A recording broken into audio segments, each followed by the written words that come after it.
And now for our feature presentation. He'll be fine on the mountain.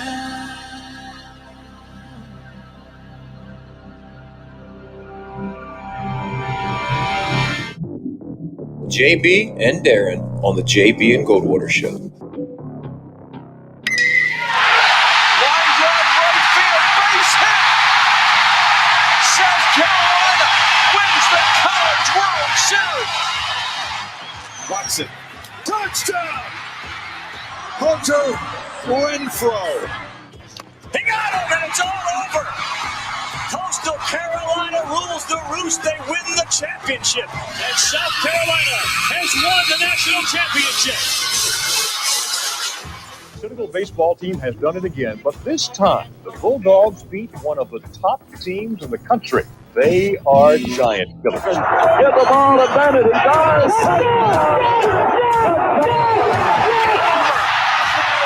Gamecocks are in the Final Four.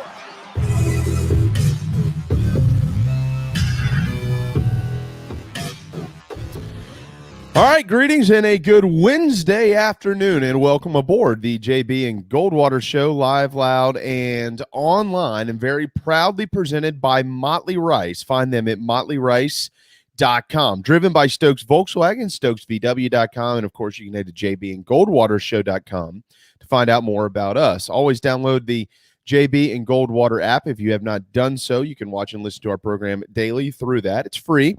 And you can follow us on social media at JB and Goldwater individually, at Sports Media JB, and at Darren Goldwater. 843-321-8893. Our text lines are open, our phone lines are open, and our chat lines are open. The Share Healthcare chat lines pop in like Craig and Clint and Mac and Dino. What's up, guys? So many of you out there always commenting every day. We certainly appreciate that. Share Healthcare, don't get stuck with big medical bills. If you don't believe me, head to sharehealthcare.com and find out what they can do for your family. What we'll do for your family is give you some good sports stuff for the next couple of hours here on JB and Goldwater. JC Shuburtt is going to join us at 12:30, as he always does on Wednesdays, for a full hour. And then guess what? Double dip. It's double dip season for JC, because he'll be back at about 1 o'clock on Friday for the second big Gamecock preview show of the season. That, of course, also brought to you by Motley Rice. But Darren, a lot to get to in college football today. ESPN says it's a very uphill climb for Clemson to get into the college football playoff with one loss. We'll talk about that here in just a minute and why they're saying that. It's conference related. The Braves, they're in a stretch where they got to win. It's crunch time here for Atlanta. About less than a month left in the season now, so we'll get to some of that in just a little while as well. The AP Top 25 came out yesterday, pretty similar to the coaches, as a matter of fact. But it's beautiful, and we're getting closer to football. The NFL kicks off tomorrow. It sure does. Tom Brady and the Bucs get the Cowboys, who just unveiled a new Miller Lite tailgate facility, because Miller Lite is the only beer of the Cowboys. And because it's the Cowboys, it's obviously done as well, better than anything you can imagine. So I guess I have to become a Cowboys fan. But what I was going to say, a nugget from the Southern Conference that came down the wire just about 5 minutes ago: Vanderbilt getting held to 3 points by ETSU, just the second time since D1 split in 1978 that a Southern Conference school has held an SEC school to less than a touchdown. The other was the Citadel and Arkansas in 92. Wow, what a stat. And that was Arkansas's first year in the SEC, so it was South Carolina.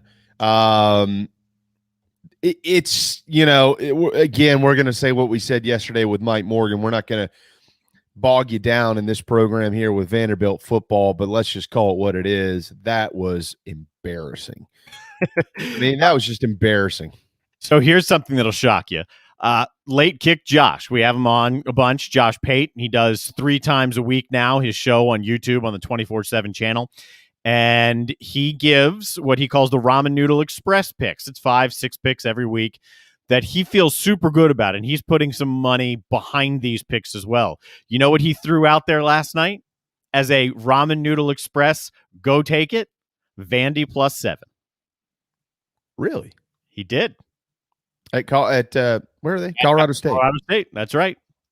Okay. So he put that out there last night. I went 3-2 with his picks last week. I didn't do one of them, and that one lost. I think he was 3-3. I went 3-2 with his picks last week. Wow. Yep. I mean, I'm a big believer in Josh Pate, but yeah, I don't know about that. I don't know. I tell you what I would do. If you're going to bet on anything, just stay away from Vanderbilt. How about that? There's a lot of other games out there, which, by the way, the line is flipped in favor of South Carolina in their game against ECU. I saw this morning Gamecocks 1.5 point favorites now. I'll double check that. I was looking this morning and it was still 2 in favor of ECU, but I'm on that right now. Yeah. Were you looking at my bookie? Oh yeah.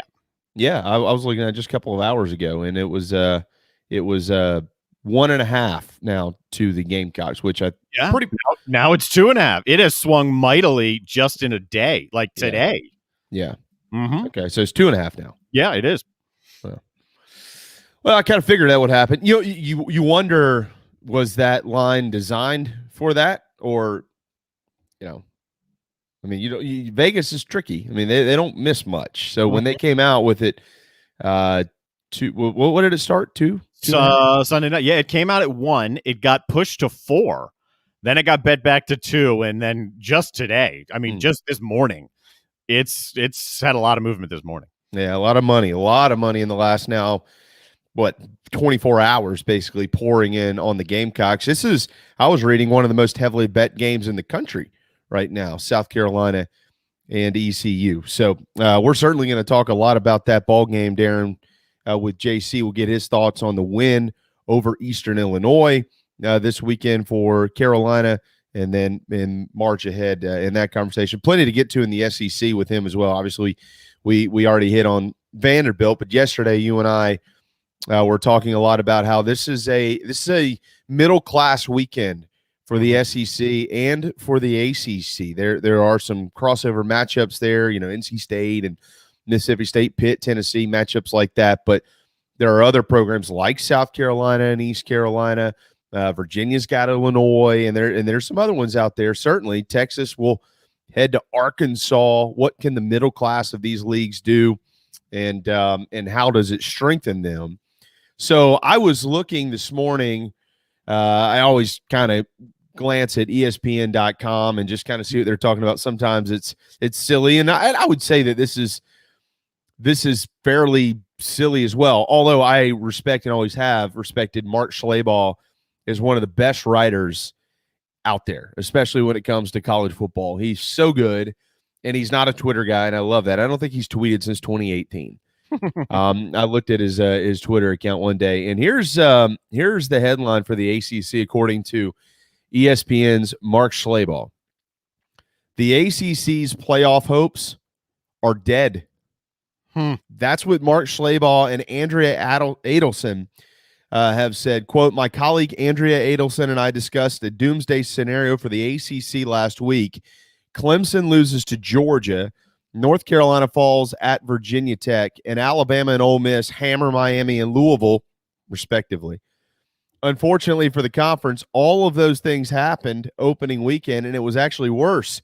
Georgia Tech fell to Northern Illinois, which didn't win a game in 2020. Duke lost to Charlotte, which had never beaten a Power 5 opponent. When does basketball practice start? Writes Mark Schlabach. But he went on to say that the Tigers' remaining non-con schedule, which has South Carolina State, UConn, they should just can't forfeit the game, and Carolina, combined with not playing Miami, North Carolina, or Virginia Tech in crossover games in the league, might leave them behind a 2-loss team, even if they win out. That is what Mark Schlabach says. So all right, there are a couple of ways you could probably interpret this conversation. One, it's a knock on Clemson, like maybe Clemson isn't that good. I don't interpret it that way yet. If Clemson proves to be not as good as we think they will, then that's fine. But I interpret it based on what I read at the beginning of that part of that column is the ACC doesn't have enough power, and they don't play the better teams in the league, even though all the better teams lost this weekend anyways. And so the ACC is just not very good. And I don't care how many games you win in this league, the league isn't good enough to get you in over, say, I don't know, 2-loss whomever, Georgia or Ohio State maybe, or whatever the case may be. But that's from Mark Schlabel. That's lazy, and it's irresponsible to say they're dead, because they're not dead. That's ridiculous. We talked about this yesterday. If Clemson wins out, and they do so impressively, and let's put this together. If Clemson wins out, they're probably going to do so impressively most of the time. They might get pushed here and there, but you should expect it to be impressive most of the time. Who knows what's going on around the rest of the country? If Clemson wins out, then they go to the ACC championship and win that game as well, likely against a ranked team, right? Whoever comes out of the coast, you're probably in the rankings at that point. That's likely. Even if it's not, Clemson has good odds of being there. It's impossible for me to think right now, after 1 week, that the ACC's chances are dead. It was a horrible week for the ACC. It couldn't have gone much worse. This is a big week for the ACC. They have a chance, especially in the middle of the pack, to help themselves. But that's just a lazy article, because of course they're not dead. Georgia's playoff odds, according to them, in the numbers they're using, are worse than Clemson's. Currently, Clemson's are 4th, and if my math is correct, that puts them in the playoff. So if Clemson wins out here, then I don't see any reason to say right now that the chances are dead. Is it an uphill fight? Yeah, it is. Things have to happen around them. But we've got 11 more weeks of 11 more games to be played for everybody in college football before we get to the conference championship games. They're not dead. They're not dead by any stretch of the imagination. It's not even close to dead. Yeah, I don't think so either. I don't think really, I mean, if you look at the top, I don't know, Darren, you could probably pick out 10 or 12 teams that are probably going to realistically be in this at the end. And that more than likely includes, a team or two from the Pac-12, which we'll get to here in just a minute. I don't think anybody's odds are dead. Now, if Clemson loses again, the ACC's odds are dead, because there's nobody else in the league that's going to get in. Yep. Well, Virginia Tech can get in. If Virginia Tech goes and runs the table and beats Clemson, they're in. I guess I'm assuming there that Virginia Tech wouldn't run the table. If they ran the table, which we got to remember, Virginia Tech's got a long ways to go before we talk about them winning out and things like that. Absolutely. We're assuming the past with what's going on in the present, and assuming the past means assuming that the same teams that have been in consideration recently will be in there again. But yeah, could Virginia Tech realistically? Of course they could. Mm-hmm. I'm just looking at all the teams that we thought would have a chance. I guess it's time to throw in, UCLA and Oregon into the mix as teams to quote watch, that type of thing. Probably time to throw in a Penn State just because they're 1-0 and went to Wisconsin. And, outside of the Georgia win, I don't know that anybody had a better win than Penn State. So you got to throw them into these type conversations. So to your point, I don't really think anybody who's realistically in the conversation that it's dead. But yeah, if Clemson loses again, I would say that the odds are very high that the ACC is totally shut out. If Clemson loses again, the odds are very high. Yeah, there's no question about that. But for perspective here, like you said, we're a long way from, is Virginia Tech going to run the table? We're a long way from everything here. But just for perspective, the top 5 teams in this playoff predictor, they all have somewhere in the 40s or above. Alabama is 80. What do I have? 86. Ohio State 67. Oklahoma 54. Clemson comes in at 48. Mm-hmm. And then Georgia is behind them at 46. After that, the next ranking is like in the 20%. So you've got 5 right now that ESPN, based on whatever model they're using, is giving better than 50-50 odds of getting in. So of the 5, 4 get it because there are 4 spots. Look, we're a long way from saying anybody's dead. That's all I'm saying. And there is a big, big, big gap between 5 and 6. And for a team like Penn State, for a team like Iowa State and Iowa who are playing, for a team like UCLA, what they did in opening week is they didn't eliminate themselves. Like LSU probably eliminated itself if it doesn't go run the table. So did Wisconsin, probably eliminated itself. So did North Carolina. The other teams that you just mentioned didn't eliminate themselves. So they've given themselves a fighting chance. The SEC, in my personal opinion, this is I saw what Craig said just a moment ago. Could have a rough week this week. Mm-hmm. They also could have a very good week this week. So we'll have to kind of see how it goes, or it could be an average week. We don't really know. But as it stands after week 1, if we're in overreaction mode, which clearly that column is, I still think that the SEC is the best league in the country. And then I think that the Big Ten is right behind it. This is what I personally think. Mm-hmm. And then I think that, again, this is after basically week 1. I mean, we have to encompass week 0 into this because UCLA played. That's why they're 2-0. But I think the Pac-12 has stepped up and made a statement, and they probably have a little bit of an argument there. I think because the last few years it's been the SEC, the Big Ten, the Big 12, and then whomever, Pac-12, ACC. Here's what I do truly know at this point in time. If we're doing this after 1 week or 2 weeks, the ACC amongst power conferences is dead last by a wide margin. It's not very close right now. And again, all this can change in a few days, but that's the point of having the conversation. We can do this again next week and have a totally different feel and opinion. But I also think that over the last year or so that there's been some consideration for the AAC to be one of the better leagues. Some people even think the AAC has been better than the ACC. I don't think so. The AAC has a couple of teams at the top that are really good. Cincinnati is certainly that. And they're going to have great opportunity in the coming weeks to prove that maybe they're a playoff team with trips to Indiana, although they got clobbered this weekend. And then, of course, at Notre Dame. But the AAC isn't good from about 3/4 of the way down. And the ACC just right now, for the most part, with the exception of Virginia Tech and Clemson, is still good regardless of their 10-3 loss. They're not that good. So,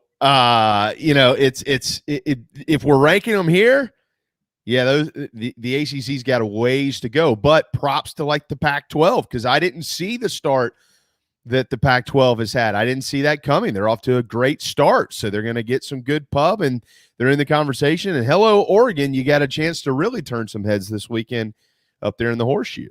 So the SEC didn't come out and overly impress me last weekend. And if they don't look good this weekend, then there's no way I'm going to sit here and say, oh, they're clearly far and away the best league. So I'm not ready to even say that right now. It doesn't help them that LSU lost out at UCLA. We'll see how good UCLA ends up being.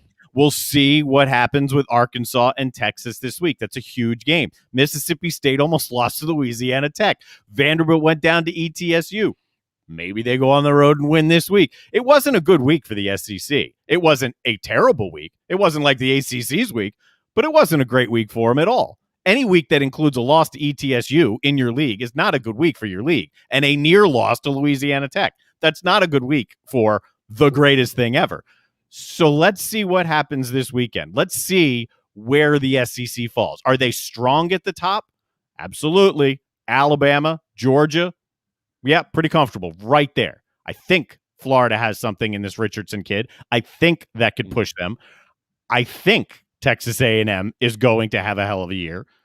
But the strength of the SEC has always been its depth. That depth is already in question, and this week could put in question more. I don't agree with that because Ole Miss, they clobbered Louisville. Yeah, they beat them. Yeah, but I mean, they beat them bad. Doesn't say anything, though. They should. Yeah, I mean, I think it does because Ole Miss was very much so considered a middle-of-the-road, middle-class team in the SEC, and so was Louisville in the ACC, and that game wasn't close. The thing with Ole Miss, we all know they can score. If they play defense like they played the other night, is the middle of the SEC better than the middle of the ACC? Yeah. But is the strength of the league such right now to say guaranteed it's as good as it's ever been? We're way ahead. There are questions right now, and there could be more questions after this weekend. Yeah, this coming weekend, that's what I keep saying. This is a middle-class weekend. This is going to tell you all about the depth of these leagues as much as it can this early in the year. But if we're ranking the leagues today, it's still the SEC at the top. Georgia still beat Clemson. Yeah, Alabama embarrassed Miami. But like I said yesterday, you can't have this conversation, and I'm an SEC guy, without acknowledging the embarrassment of Vanderbilt and the loss by LSU at UCLA. I will give credit more than I wanted to before. I'll give credit to UCLA. You know, after hearing Mike Morgan, I actually went back yesterday, Darren, and kind of looked a little bit closer at the Bruins because, you know, I hadn't heard so many people begin to pick them as winners of the Pac-12. I didn't really think about it like that. I thought, yeah, we'll wait and see. And there might be something to that. So, like you said yesterday, you know, UCLA might end up being better than a lot of the teams that lie on LSU's schedule. Maybe, well, certainly barring Alabama and you know, A&M and some teams like that. Maybe we'll just have to see how it plays out. Yeah. So I said that last week. I said it before the game. That it is possible, because you don't know how it's going to play out, but it's possible that UCLA is better than the middle of the pack in the SEC. That's very much possible, but it should. And I think they are. That's the way it should be. Any team that's going to go ahead and at least challenge for a league championship, that team should be better than the middle of the pack in another league. So that should happen. Absolutely. No, I totally agree. And so you know, as much as I want to beat up on LSU, I got to give UCLA credit, but LSU still deserves to be beat up. I mean, what's wrong? Like you won a national championship, maybe the greatest season ever in college football. The more that I've looked at it, I would almost lean towards that. I mean, they were dominating, and then last year you have all that talent. And then you have this whole offseason to get it right. And this is what we have here. I mean, they're one of the most talented teams in the country. That's not even remotely close. And they're not that good. So why? You know, I don't know. And I wish I could give credit to who said this. I saw it just on a thread and it just piqued my interest. I was like, you know what? It's a maybe question. It's a let's see how the year plays out, and maybe this question has validity to it. The question is, Orgeron had questions around him before that national championship. It's like, is this really our guy? Is this going to be the one who gets us back there? And then Joe Brady ended up at LSU, and so did Burrow ended up at LSU.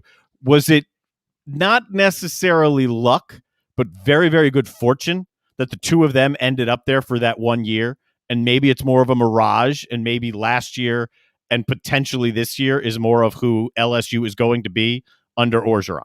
It's an interesting question for the back of your mind as the year goes along. Yeah, it is. I mean, they're going to be 2-1. They're not going to lose to McNeese State. They're not going to lose to Central Michigan. And then on the road at Mississippi State, Auburn, at Kentucky, Florida, at Ole Miss, and then everybody looked at the LSU schedule and circled Alabama on November the 6th and circled A&M on November the 27th. Boys and girls, you got a long ways to go before you start talking about those games. And that's what what kind of leads us right back to what we're talking about is the middle class of this league. If it's strong or stronger than some think, or even if it's as strong as we think, it doesn't matter. If it's strong, Mississippi State on the road, Auburn, at Kentucky, those all have question marks around them for LSU if the middle of the league is good. I mean, Florida they get them at home, but it's still Florida. And you mentioned Florida earlier, not to get too far off track here, but you know, I'm very suspect on Emory Jones. And Florida's not going to compete with Georgia in the East if they're not solid at quarterback. And we all are firm believers in what Dan Mullen can do with quarterbacks. There's no question there. I mean, look what he's done with Kyle Trask and Dak Prescott and Nick, whatever the guy's name was, out at in Mississippi State and on and on. I mean, he's got a great track record. I don't know. I just wasn't sold on Emory Jones, and now this other kid steps in. And do they have enough time to get him right? And if Florida isn't battling Georgia in the East, who is? Is it Kentucky? Is it Missouri? Is it somebody else? I don't know. It's not going to be Vanderbilt. That, we do know that. So, but it's fascinating. And again, it comes right back to the 15th time we've said this in 2 days. This weekend will tell a lot. If Pittsburgh beats Tennessee, if NC State goes to Starkville and beats Mississippi State, if South Carolina loses at East Carolina, yeah, there will be some issues in the Southeastern Conference, and especially from a national view, a bird's eye view around the nation, looking down at the Southeastern Conference, are going to be like, yeah, I don't know. The top's really good, but the middle, yeah, I'm not sure. If you haven't seen just some of the highlights from Richardson, who's the guy with all the buzz, the backup quarterback at Florida, if you haven't seen some of those highlights, just Google them, because when you look at them, it at least gives you, especially if you're a Florida fan, I can't imagine. Well, I talked to a couple of them, and I could sense exactly how they were feeling. I mean, they're over the moon. They're like, we got this dude. His name's Anthony Richardson, and go look at what he's doing. Watch those highlights. It gives you reason to say, well, maybe, right? If we don't all love what we see in Emory Jones, maybe there's an answer in Gainesville that they've been talking about in their inner circles, but hasn't really been discussed much, not on this show, and I haven't seen much nationally. Speaking of quarterbacks, an interesting note here from Marcus Satterfield, who is meeting with the media, asked about DeCarrion Joyner, and we'll roll this quote into our next segment with JC Shuburtt. Quote, his role at the QB position has to continue to grow moving forward.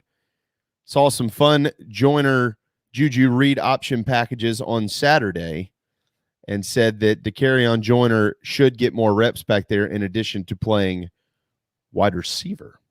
Interesting quote there in week 2 of the college football season from the offensive coordinator of the Gamecocks. So we'll see. If you're using him back there as a wildcat, and obviously he presents the option to run and throw, that's fine. But his role shouldn't grow too much. And if it does, that tells you that there's more issues at quarterback than we think.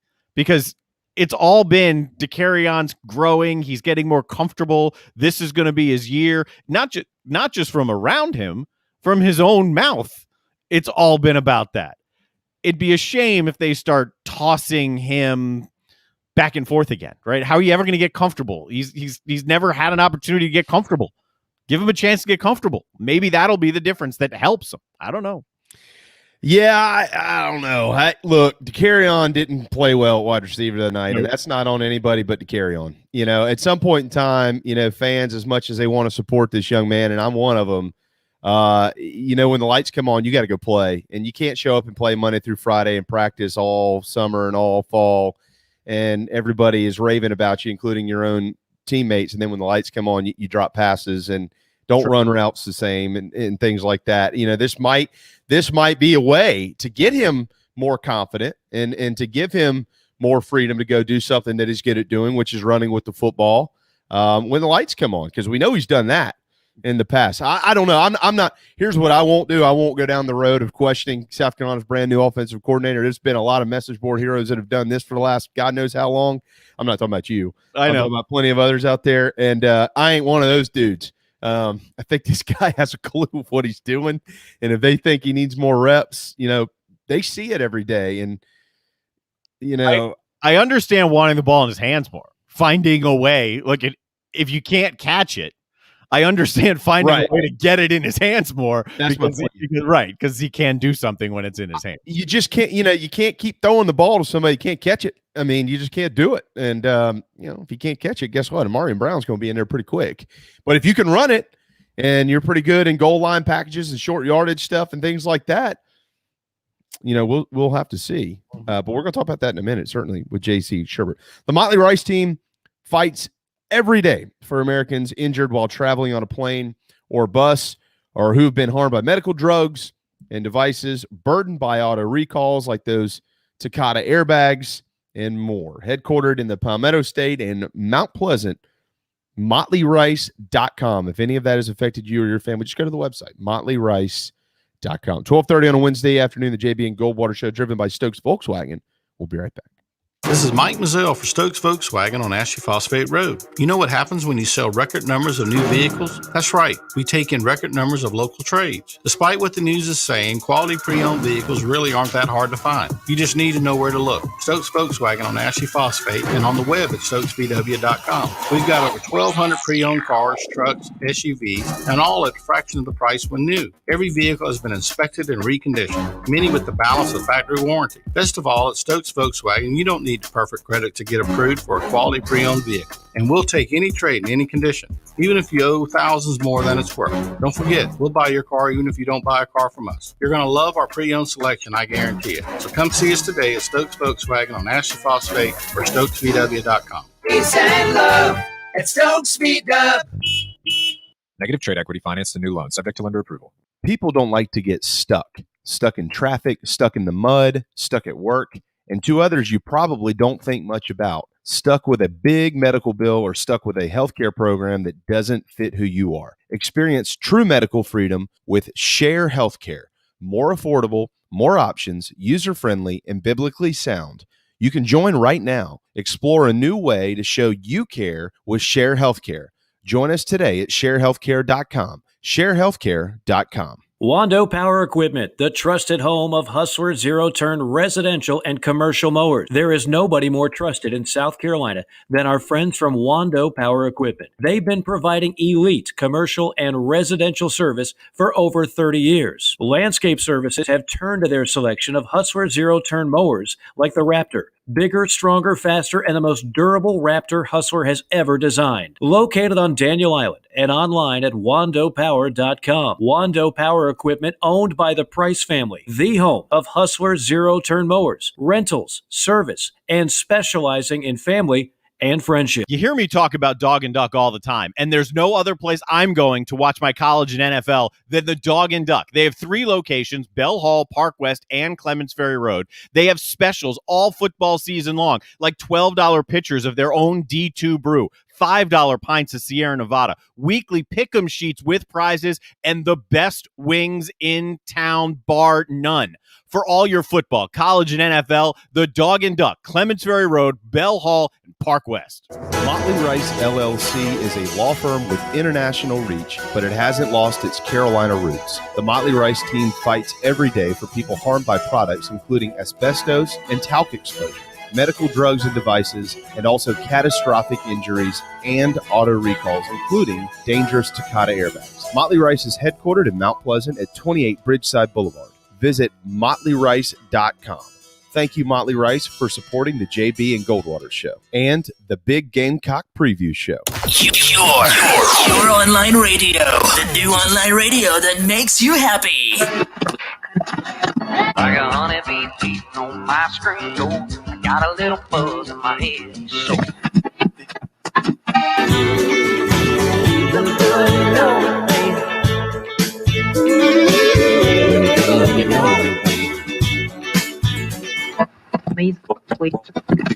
cause we come from a long line of sinners like me.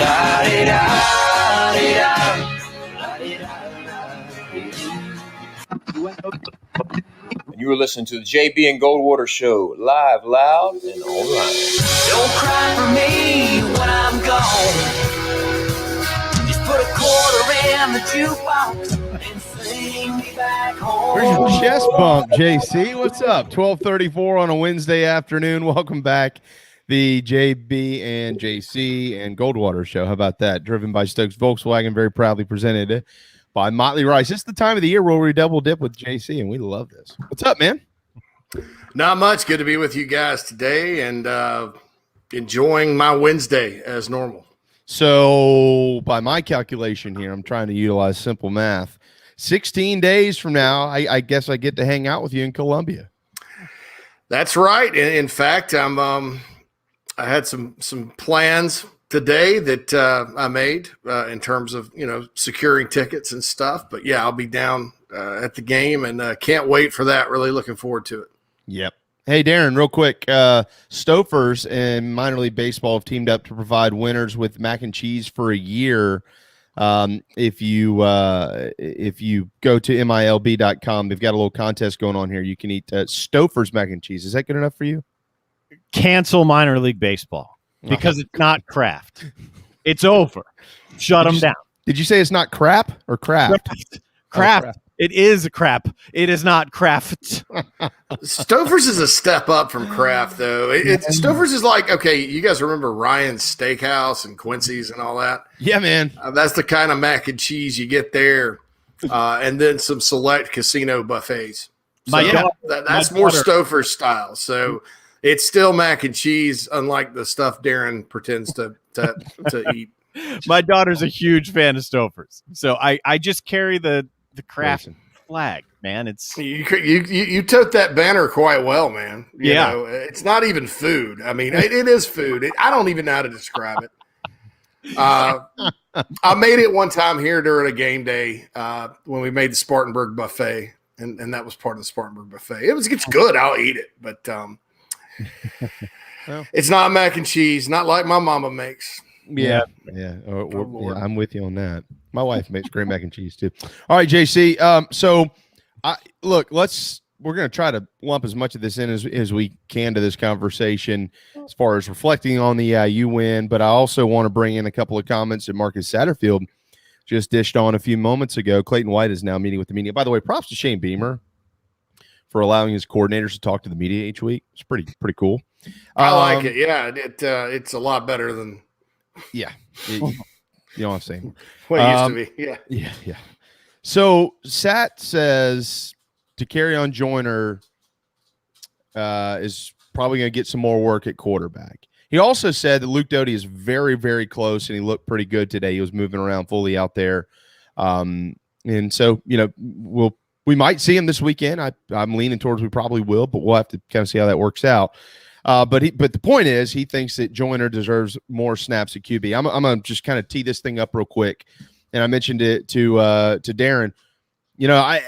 I'm like many out there. I'm a big believer in Dakereon Joyner. Here's a young man who absolutely could have transferred, didn't. Chose the Gamecocks, has stuck with it, has worked his tail off, has had a heck of a summer, had a heck of a preseason camp. Lights came on Saturday night, dropped the football, and didn't do a couple of things right out there at wide receiver. But he also got a couple of snaps at QB and looked pretty good in doing that. So my point is, JC, he's been a wide receiver now for a couple of years, and when the lights come on, I don't know that if those lights are dimming his or what's going on out there, but you can only give a guy so many chances before an Amarian Brown steps in and says, all right, well, I'll just go, I'll go catch it. So want to get your reaction to those comments, your reaction to watching Dakereon play on Saturday night, and what you think may be best moving forward. Yeah, he looked just like he did last year, which was surprising because I thought in the spring game he took a step forward, and I thought when I watched him in practice, he'd taken a step forward. But he's still having trouble getting separation and getting open, and that's part of kind of the position. That's right. I've always thought Dakereon was at his best when he runs the ball from scrimmage, be that on reverses, jet sweeps, direct snaps, just at quarterback. I thought the guy was probably a running back, to be honest with you, when they talked about moving his position. Of course, that was when that position was not quite as deep as it is now. I think they're trying to keep him involved in the offense. And I mean, look, this isn't the first time somebody's gone back and forth. Savell Newton, who was actually a really good receiver and was really good at, you put Savell in anywhere, he was good. He went back and forth and things like that. And I think, playing Dakereon in the Wildcat brings another element. The Wildcat is what it is. I think, I don't know that it's a new concept, I mean, it's been around for a while. Yeah. I don't know that I was fired up about after sudden change the other night against Eastern Illinois. That's immediately what they went to. I didn't think they were really fooling anybody. But I'd like to see it evolve, and I think that this team needs to carry on the field in some capacity, and if it's not at receiver and if his reps are not going to be the same there. You can use him at some more spots. I think it's tough to sit there and move him back to quarterback full time or whatever after one game. I don't think you should do that. But I think just as an evaluation, and that's from the time he started playing receiver until now, that's his issue. It's out in space, one-on-one, before the ball gets there. He sort of solved that in the spring game a little bit, but didn't look like the same old guy. And you need guys at slot that can get some space and get open, man. And maybe that's a guy that's played it a little more. I hate it, because he had done really well in practice, and I don't know that we've heard the last of him. But if you can find him a different role and, take care of some things that way, and if that actually works, which I didn't think it worked the other night, but maybe against some other opponents it will, then I think it's a positive thing. You got to be careful with that, in terms of, what exactly you're going to do. Are you getting too cute as your offense going up and down the field? Then you throw another guy in and it ruins your rhythm. I'm not saying that happened the other night, but the teams I've seen that are successful doing that, they really have a knack for knowing when to go to that package. And, we just don't know yet if that's the case with Marcus Satterfield or not. Hopefully it is. Well, I think one of the things that we need to remember with the carry-on joiner and that package is very, very similar, Darren, to what you and I talked about yesterday here is, look, they showed a lot of different personnel, a lot of different packages, but it didn't mean that they showed everything that was in them. But they made sure that you knew that it was there, so you have to prepare for it. That's one. The other thing, though, is to carry on joiner in this type situation, if he were to take more snaps at QB, is not like the large majority of these, quote, wildcat quarterbacks you would see out there. Picture Randall Cobb when he was at Kentucky and things like that.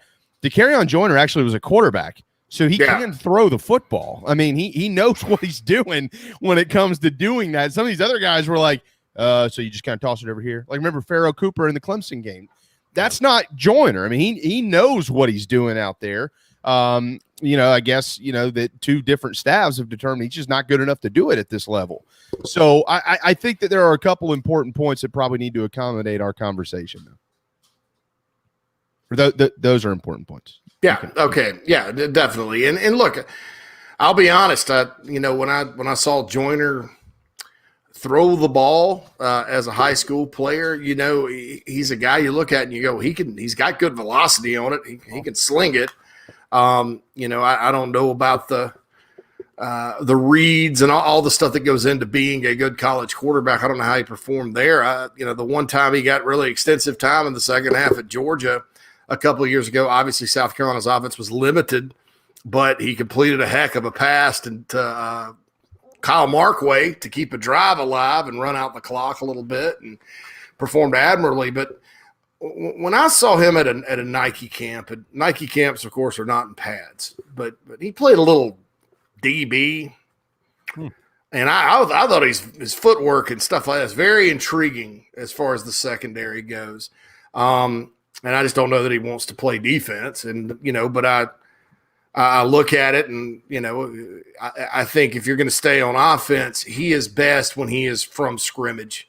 I think when he's had big plays at South Carolina, with the exception of the pass he caught in the Kentucky game last year where he's just wide open, it's been from scrimmage because he's got good vision. He's elusive. He's got quick feet once he has the ball in his hands. Mm-hmm. The problem at receiver right now is the process to get the ball in your hands. And that's what he struggled with since the day he went there. And when you have an Amarian Brown over there that's a 4.35 guy that can catch it, when you have a Trey Atkins who's productive every time he goes in and gets open and runs, and I don't know if Trey plays slot or not because they're all at different spots, but are you going to limit E.J. Jenkins and Jaheim Bell's snaps when they could go out and split out wide, or even Zaquandre White to have Joyner in there? Those are the questions you have to answer when it comes to the receiving core. And, I think South Carolina, people gripe all the time. I think that there's a portion of the fan base that feels like if you're not chunking it deep, then you're not a good offense. And if you can chunk it deep, even if you're a bad offense, like in 2019, they're a good offense and a good quarterback. I don't know where this came from because that's not always true. But I will say, at some point, if more teams play South Carolina like Eastern Illinois did, and like I think East Carolina will this weekend, they're going to have to go downfield. Yeah. I mean, and if you can't get open and you have guys that can, you need to play them. And I mentioned from the start, one of the biggest challenges I think Marcus Satterfield has beyond, being a good play caller and all that, which we're going to find out here in the next couple of weeks about his rhythm and stuff. Is not overthinking it and using all this versatility to get the guys in the right spots where they can be successful, because you do have more playmakers on this team than last year, which was just Shi Smith and Kevin Harris. And so, I think you got to be careful about saying, all right, these four guys are all tight ends. When they're, two of them are your best receivers potentially. So are these five guys are running backs when one of them is one of your best receivers that can, catch the ball. And that's I wouldn't want to be him trying to put all these pieces in place. But I think, given that DeCarrion Joyner needs a role on this team because he's one of the leaders, he's already, kickoff returner, all that. I think having him carry it from scrimmage more is going to make him more comfortable. And maybe throw it every now and then, and also will give him a role that sets him up for success, moving forward as they work other guys like Brown and Jenkins into the ballgame. 12:47 Wednesday afternoon right here on the JB and Goldwater Show is JC Shuburtt, owner of the BigSpur.com. He'll be back at 1 on Friday as part of the Big Gamecock Preview Show, very proudly presented by Motley Rice. Craig, I see your point, and that's right where I was going. I mean, to kind of summarize this and move into what's good about what happened this weekend in a 46-0 win over Eastern Illinois. Josh Vann looked good, and Jalen Brooks looked good. I think there's a lot of people that think that he should have caught that pass, and he got two hands on that deep throw. That's a tough play. He's going to have to start coming down with those, though. I mean, he is. This is like 2 or 3 times, but yeah, I mean, I think honestly, once he catches one, you're not going to see him drop it anymore. I think it's like Featherstone from Necessary Roughness. Yeah. Remember Featherstone? Yes, I do. We've had a few Featherstones in South Carolina. Remember James Atkinson? Yes. Yeah, Well, Marcus Robinson was that way and played 10 years in the NFL. So I was about to say Marcus Robinson played a long time.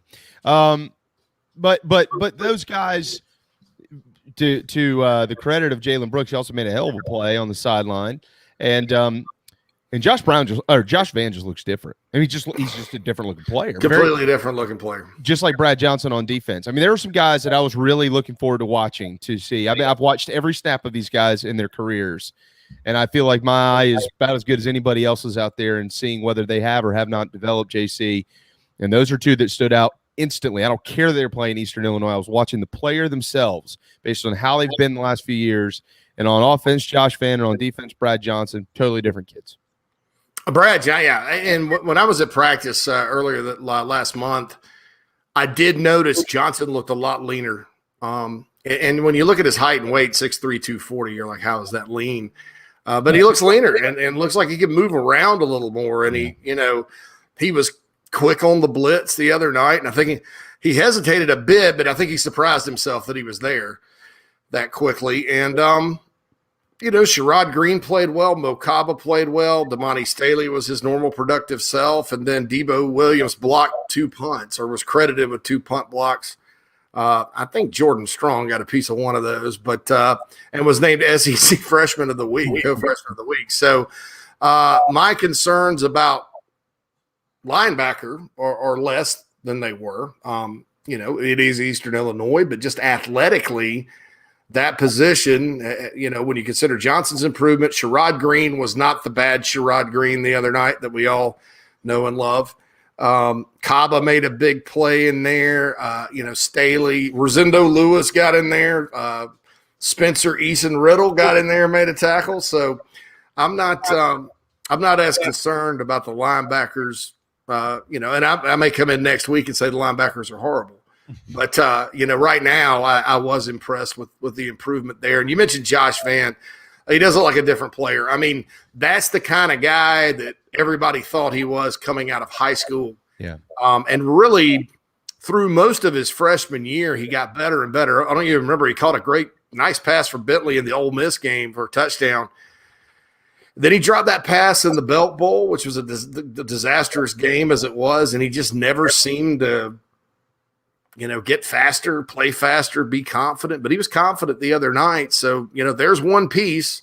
I think they've got some more. I hesitate to sit here and just say they're so limited at wide receiver they can't go vertical, because I just don't know that they tried a whole lot the other night. I don't know that, I think they wanted to see if Eastern Illinois stacked 8 in the box and blitzed all the time, if they could still run the ball on them, and they could. And so and throw short passes and do whatever. So I don't know. I would hope, because I think it'll be a long season otherwise, that South Carolina does have it in the playbook and the arsenal to go downfield a little more, with this receiver core, no matter who's catching it. Well, and you wonder how much of that has to do with the quarterback situation here. I do think Zeb Nolan can throw the football downfield. Don't misunderstand what I'm saying. But with Luke Doty being out, with Zeb Nolan being in, and with a couple, it seemed like a couple hundred different formations and personnel groupings out there, JC. It just seemed to me like they were showing what they have, but not what they can do, if that makes sense. Oh, yeah, because you're going to put a lot on tape and just kind of run it and then throw little passes and stuff. There's different philosophies about this. Steve Spurrier always liked to, just chunk it around the yard and open it wide open early so he could get a rhythm for his passing game. Some coaches like to kind of hold back a little bit in a game like that because they think they're going to need it later. And a lot of times you're setting things up. You're saying, all right, we're going to show them this. They're going to game plan for this, but then we're going to do this when we give them this look instead. And Spurrier did that an awful lot. I mean, that was – you all remember the touchdown pass to Marcus Lattimore at the beginning of the Alabama game, right? Right. Yep. They worked on that because it was out of some formation. And, look, I'm not good with X's and O's, but it was out of some formation that almost 98% of the time Steve Spurrier had run some sort of slant or fade out of, okay? And the running back had stayed in and blocked. And so at practice all week, they worked on that thing. And, it was almost ineligible downfield. It was very close. Yeah. And they're like, all right, so we're getting this formation. And then when we do that, we're going to throw it to Marcus, and he's going to score a touchdown, I promise. Sure enough, first drive, they dial that up, and Lattimore gets the pass and touchdown, Gamecocks. And, so I will tell people that coaches do that all the time, set things up for later. It's not PlayStation. You don't just sit there and run, oh, this offense is great, we're going to run it or whatever. And, even Mike Leach has sworn to the repetitive plays that he runs over and over. He'll add wrinkles here and there and stuff, and it's genius sometimes. So let's hope that that's what the case is. And I tend to believe that, because I don't believe that Marcus Satterfield is not a smart guy. I just, you don't want to say it until it happens. And we haven't seen him call a play since Temple, and so we want to kind of see how that goes this weekend. But I'll tell you this, guys, and I'll be straight up honest with you. If East Carolina puts 8 in the box and South Carolina can still run it against them, which I can't completely rule out, they'll do the same thing they did against Eastern Illinois, with some selective passes here and there. Because why, again, you're going into the SEC. If you're overmatching your opponent, you don't want to sit there and, give Will Muschamp and Kirby Smart and Dan Lanning all this to game plan for the following weekend in Athens, and especially Mark Stoops. So, I doubt I think they're going to need some vertical passing on Saturday to win. But if they don't, don't just assume that because they didn't go downfield a lot. And again, that doesn't always mean you're successful. That it's not in the arsenal or they don't have the ability to do it. Couple minutes left in this segment, and then we'll hit a timeout for the national anthem and come back with part two with JC Shuburtt. Did see Adam's comment here. I want to bring that into the conversation. Where was EJ Jenkins all night? Let me add real quickly to this. 11 different players caught passes for South Carolina. 18 completed in total on Saturday. 8 of those went to wide receivers. 4 of those 18 went to Zakondre White, who had 167 total yards of offense in this game, including the 128 that he ran for on the ground and that 163-yard touchdown. So, and let's also remember, EJ Jenkins was targeted in the end zone, and that was a surefire touchdown, but the ball was overthrown, or he would have had one. But wanted to get your thoughts about EJ Jenkins and Zakondre White to wrap up our first segment. Well, it's going to be interesting to see what happens with Zakondre White and Juju McDowell, because I believe, despite Zakondre being the one that broke the long run the other night, because they all three could have. I think he's more of an all-purpose guy that can help you catch the ball. He can help solidify a lot of things. And I think Juju's got that same ability. I think Marshawn and Kevin Harris are your workhorses. And so it's going to be interesting to kind of see how they skin it, so to speak. Because again, if you don't have a bunch of studs at receiver, which they don't, I think they've got a chance, but they don't. You don't need 6 backs and 7 tight ends, to go out and run your offense. You need some of those guys can play receiver. So I think catching passes either out of the backfield, running reverses, lining up at the slot, which they did a lot during preseason. I think that's White's kind of all-purpose role. Then I think, EJ Jenkins, I think you would have seen him a whole lot more on Saturday had he not missed some practice time, and he's getting kind of back full speed ahead. And I would anticipate moving forward, you're going to see him a whole lot more. And that's another decision they have to make is, EJ's worked at receiver and tight end since he's been there. You got to decide, is he one of your 3 best receivers or 2 best receivers, which I think, in my opinion, he will be. I mean, he's 6'7", whatever. And at that point, you got to get him on the field over some of these other guys. If they're not producing. If they are, then that's a different matter. But I didn't really think going in, because according to some contacts, that we'd see Jenkins a whole lot just because he's still getting back. But I do think moving forward, you're going to see him quite a bit. And he's another one, once he catches one and people quit overthrowing him or getting sacked, I think Gamecock fans are going to be very, very happy with what he can do. You got to really put some juice on it to overthrow a guy who's 6'7".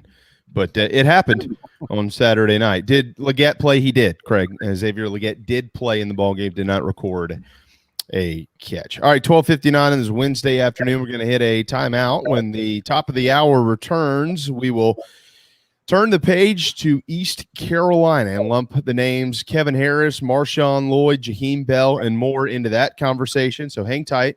The JB and Goldwater Show, very proudly presented by Motley Rice. We'll be right back.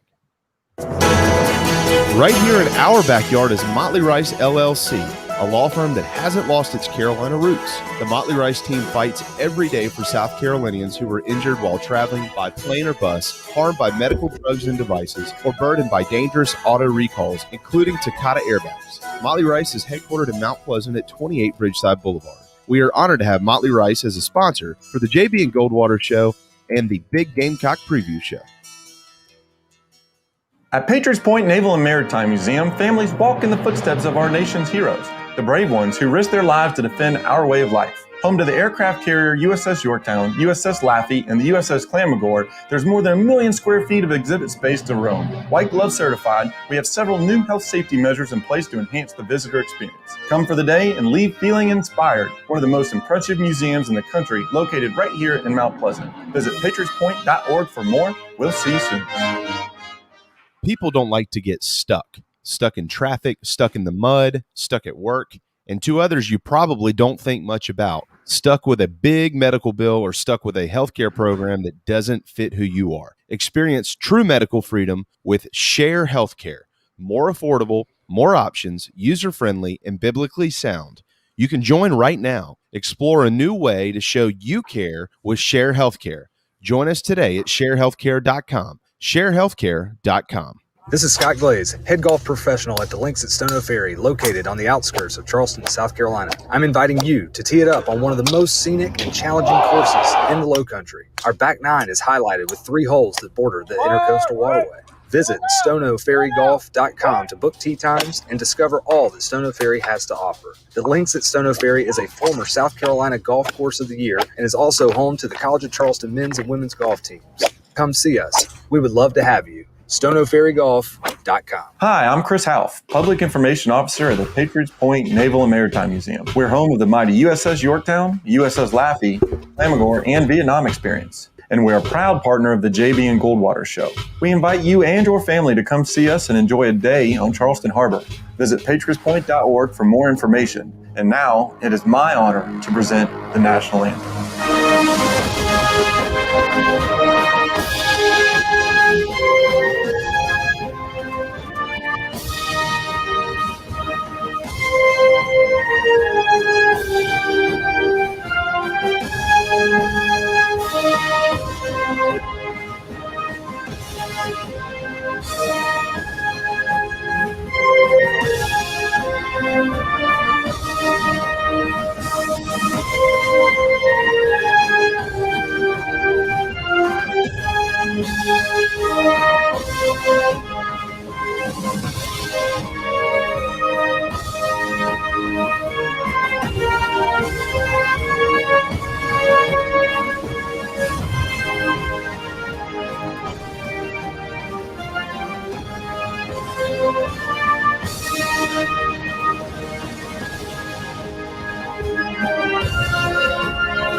Live, loud, and online.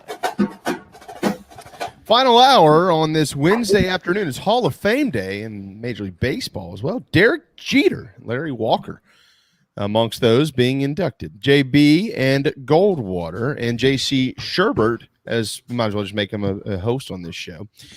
For the next hour, JC, I don't think will be here for the next hour, but he's welcome to stay if he would like to do so.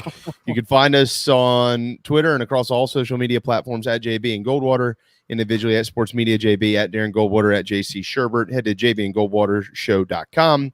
Make sure you've downloaded our app. Make sure you're a member of the bigspur.com, because if you're not, then you don't know the things that we're talking about. The things Darren and I talk about are the information that we steal from JC and John that they report that we claim is our own, if that makes sense to everybody. We definitely steal their stuff every week like others do out there. And just glad you're not like a Twitter account. You know, you guys can steal all you want. It's those guys that have the Twitter accounts and the Facebook groups and all that just pirate things. That, I don't know. Well, that's what we do. We just don't tell you. I mean, you would never know. I don't care. I don't care. Yeah, you guys have carte blanche. You know, because if you're, because I want people to tune in. You know, but it's the some of these social media heroes, and then they'll pirate things, and then it's funny. Then they'll start taking shots at us in Gamecock Central. Oh, those guys. Oh, and yeah. I'm like, look, man, quit your day job at the Piggly Wiggly and invest and build your own site, and let's compete. Let's do it. Let's do it. Don't just sit there and steal stuff and have a nice Twitter account and tweet at the coaches all day and then the players all day, and all that. So you got some funny ones out there. You got this Cox by 90 guy, and he sends he's basically a T-shirt salesman, okay, that masquerades as an insider. He's been wrong about a lot of stuff. He ended up leaving the site because every time he was wrong, we'd remind him. And he's got T-shirts that say Cox by 90. So people get on my board and they'll post that, and I don't think he realizes that, I know that he's trying to brand himself. Because every time Shane Beamer tweets something, he goes right back at him with emojis. And I mean, it's like 7th grade girl stalk to all the coaches and players. And so those are the guys that chat my butt, because it's like, number one, they're making fools of themselves. And number two, they will straight up try, to cut you, either to your face or behind your back. So that's my take on people that steal information. But hell, there's nothing I can do about it, and I'm making money and having fun, so I probably shouldn't complain. Head to thebigspur.com for more. If you would like any additional information for your site, you can get it at thebigspur.com. Yeah. If you're wanting to come up with a cool hashtag and stalk coaches and steal info, join now for $1. We'll give you the $1. All right, JC. So we don't have Keith behind you today. So again, if you don't have anything going on, no dogs barking or anything like that, you're welcome to hang tight with us a little bit past your segment. All right. So let's turn the attention to East Carolina this weekend. And when I saw them play last week against App State, I wasn't impressed. I mean, I saw a couple of good things here and there. Don't get me wrong, and that does not translate to whether I think Carolina can lose this game or not, because I absolutely think they can lose the football game in Greenville. But I was expecting a little bit more, and I was expecting a little bit more in the trenches. And that's what was glaring to me was, oh, man, they're not that good up front. Although if you've listened to Shane Beamer, Clayton White, and Marcus Satterfield in the last 24 hours, they're the elite of the elite. They're Lou Holtzing us all the way to game day. They picked up a pretty good little tactic there from Coach Holtz.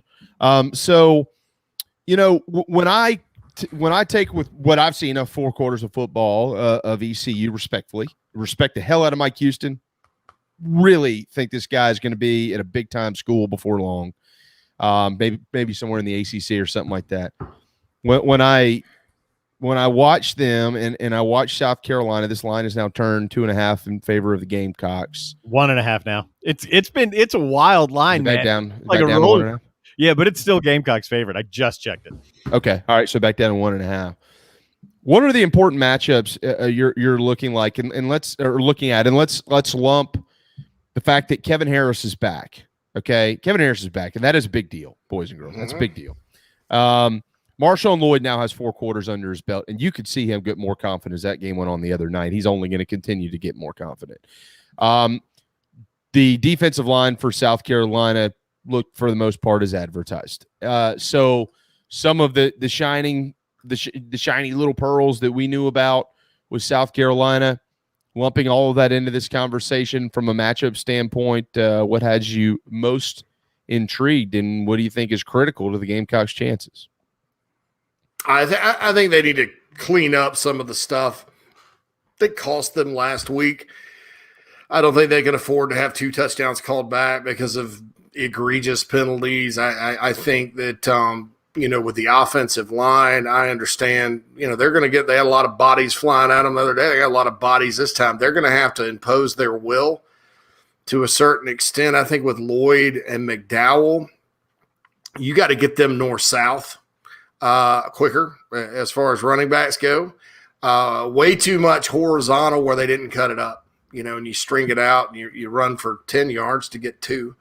And I'd like to see Carolina line up and run some power football, and there you go. People, it's funny because sometimes it's like, why are they running up the middle all the time? And then like the other night, I found myself going, I'd like for them to run it up the middle a few times. Let's get Jovan Gwynn and Eric Douglas and Jalen Nichols or Vershawn Lee or whoever's playing guard over there going. And I promise once Lloyd or McDowell breaks it, and we saw that with White, that they're gone. So with the style that ECU was doing, I think defensively, you have to really look, and they played well the other night. You can't help who you play. And if you play a terrible team or a team that doesn't have much talent, the Gamecock defense did exactly what they needed to do. I mean, anytime you hold anybody to 100 yards and shut them out, I think that's good. And they would have had, another pick six or Foster would have had a pick six and stuff that wasn't called back. I think you have to be careful, if you're analyzing this with assuming, because the secondary was a question mark coming into the year, that everything's okay at secondary. I think linebacker, I'm feeling a little better. And I'm not feeling bad about the secondary. I thought those guys played very well, but you have to consider the level of competition. And tackling on the perimeter, as they did the other night, is going to be very, very key. East Carolina has got, Keaton Williams, I think's his name, the real fast guy that had the long touchdown against App. Rajay Harris is a player at Burns High School that I saw play a whole lot in high school. He's talented. Their quarterback's talented. I mean, this is a level up from ECU is. And so the Gamecocks have to continue to play clean football. And quite frankly, continue to play with the edge on defense and play with the edge on special teams and, continue to play emotional and execute on offense. I mean, it's really football 101. I don't see that East Carolina has all, it really close to the overall talent South Carolina has on the field. Yeah. But talent doesn't always win football games. And before everybody out there goes, coaching, bark, that happens around here a lot. And talent or coaching. No, sometimes it's neither one. Sometimes it's there's other things besides raw talent and coaching that win or lose football games. And South Carolina just has to go out and understand that don't do those things that usually can cause a better coach and a better talented football team to get beaten. What's the kid's name at East Carolina that I saw you posted earlier? Clocked as the fastest kid in the country this weekend. I believe he is. I believe that is Keaton Williams. Okay. It's big key to the game this Saturday was what I put. So he was like, all right, yeah, Keaton Mitchell. Sorry. Keaton Mitchell. There's a lot of Keaton. I think there's other players named Keaton Williams out there, but Keaton Mitchell. And then they have Rajay Harris from Burns. But Mitchell's a guy, he's kind of an all-purpose dude. And, early in that game, he took I guess it was a pitch or a jet sweep and went the house. And he was clocked as the fastest player. Miles per hour wise, was it PFF that did it though? Oh boy! Hold on, let me just not. No. It was Recruiting Analytics on Twitter. So here's another expert Twitter account that's clocking people at miles per hour. But anyway, I thought I believed it. I think he is that fast, and you have to really watch him and make sure that the tackling on the perimeter, which was probably the best tackling on the perimeter I've seen in a long time at South Carolina the other night. Hopefully that continues. Yeah, that's a question in our big Gamecock preview show on Friday that I'll ask Michael Flint. How do you guard against that? How do you line up against that from a schematic standpoint defensively? And who on this Gamecocks defense will be important to defending him, stopping him, slowing him down, however you'd like to phrase that. So, all right, JC, let's talk about the lines of scrimmage, and let's start with the Gamecocks offensive line and how that projects this week. Again, last week wasn't impressed on the defensive side of the football up front for East Carolina against the Mountaineers of App State, but there's a lot that could change between week 1 and week 2. I was less than impressed with South Carolina early Saturday. I thought both tackles, they had some issues. Wonham got whipped, just flat out whipped on one play for sure. Turntine had some issues. Moore had some issues. As the game went on, they started to clean a lot of that up. And I'm one of them. I've tweeted this out before. Because some of my sources have said, "Hey, look, this is the strength of the offense here, and these guys, as much talent as they have, the Gamecocks do at the skill positions and things like that. It's going to go because of these guys." So if someone said, "Hey," in your very uneducated and unqualified opinion, give them a grade, I'd say it maybe a B. And I think they're going to need to be better than that. But what would you say about the offensive line? And let's all remember this too. I think Shane Beamer hit the nail on the head. I've rewatched the game. He said, look, a lot of those issues, missed blocks by tight ends, missed blocks by wide receivers, they got to clean a lot of that up.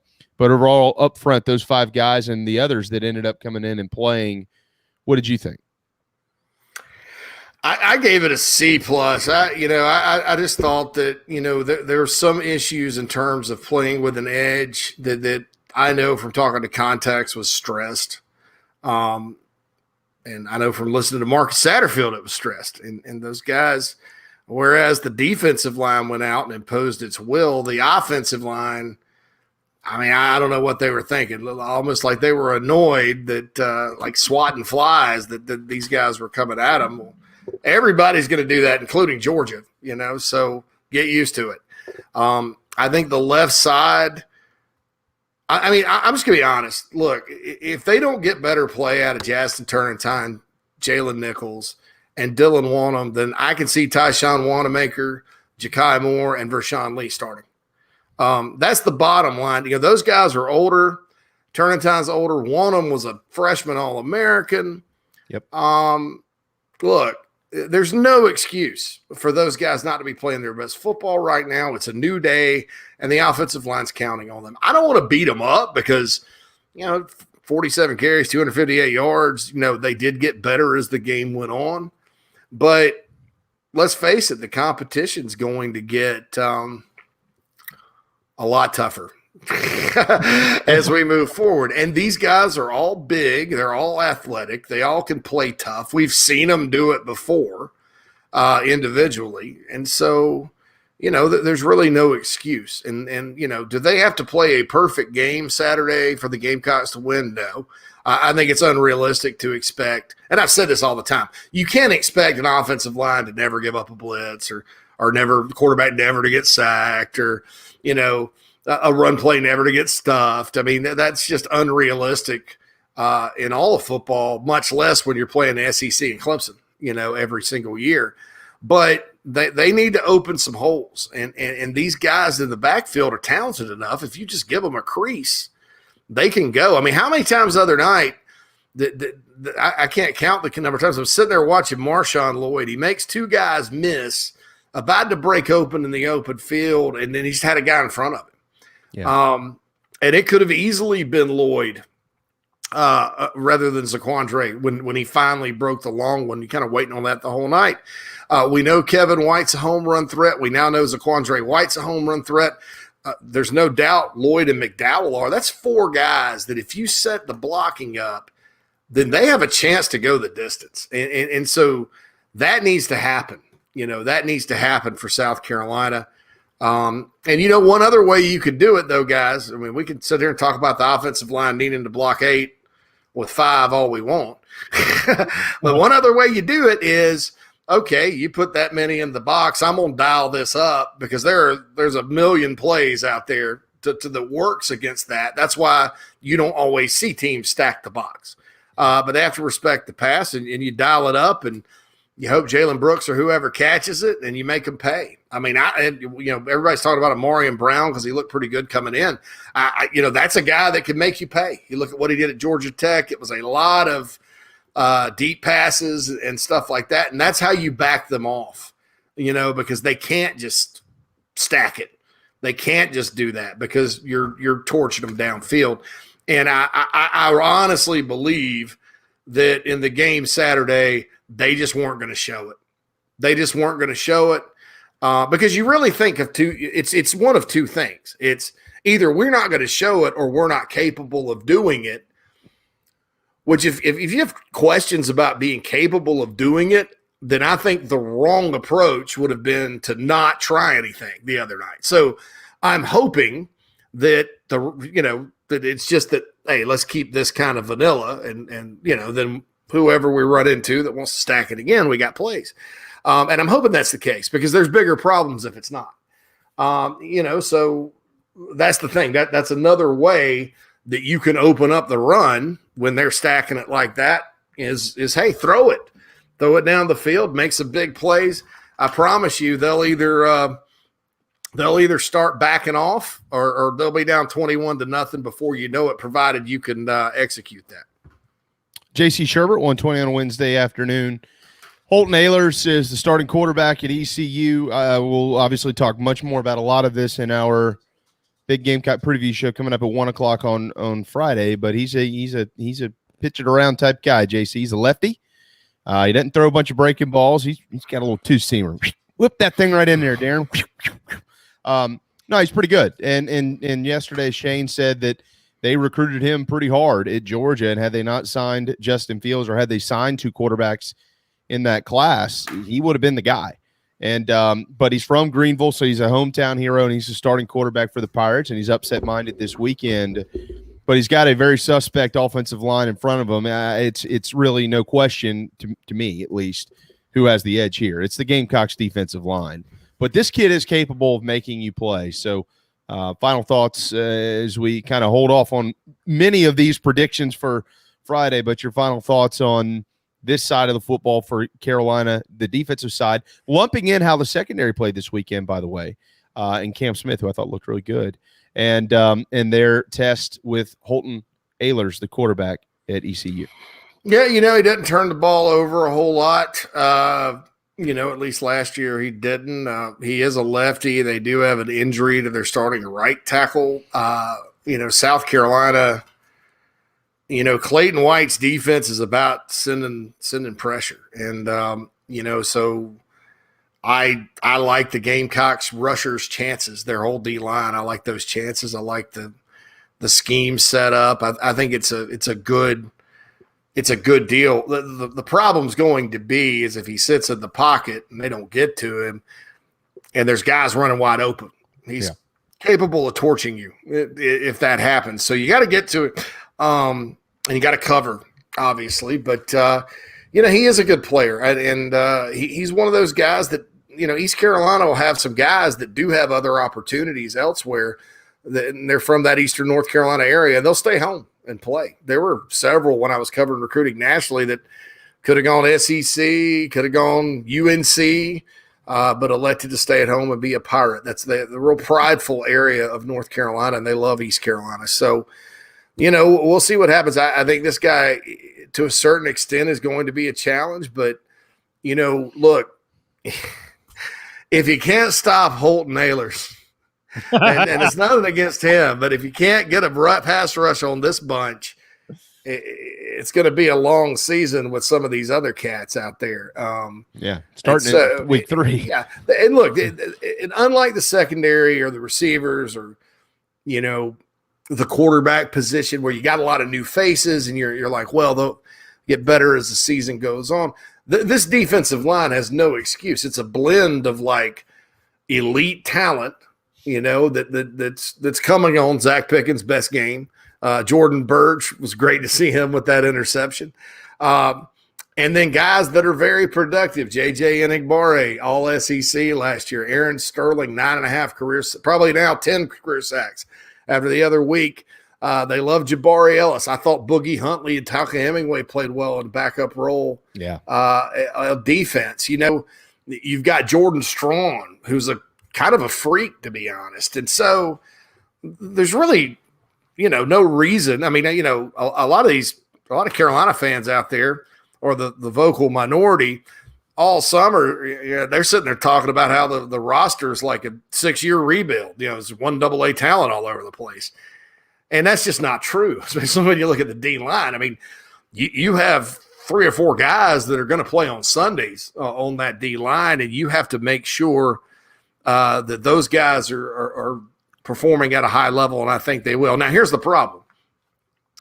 East Carolina knows that. And so are you going to use that aggressiveness against the Gamecocks? I can see some little dump-offs and all that. And so that's why I get back to my point about tackling on the perimeter. just in terms of how I think they'll attack South Carolina, that's kind of a way you do it. You run draw plays, you run screens, and you back them off, like they're due. So, we'll see. And my guess too is this: I think South Carolina could realistically get pressure with 3 or 4 in this ball game, and then that's another chess match, and that's what you do. So yeah, if Carolina's getting pressure with 3 or 4 on Saturday, they're probably in pretty good shape from a defensive standpoint. Gamecocks have won 4 straight in the series. The last loss against ECU was 1999. Carolina lost that year to everybody. They were 0-11, as a matter of fact. But the last win for Carolina came in 2016 under Will Muschamp, and in typical Will Muschamp fashion, a 20-15 victory in favor of the Gamecocks also had them outgained by over 200 yards. We'll see what that looks like coming up on Saturday. Pretty good weekend, JC, for the SEC, barring Vanderbilt, who's just awful, and LSU, who had a bad night out there at UCLA.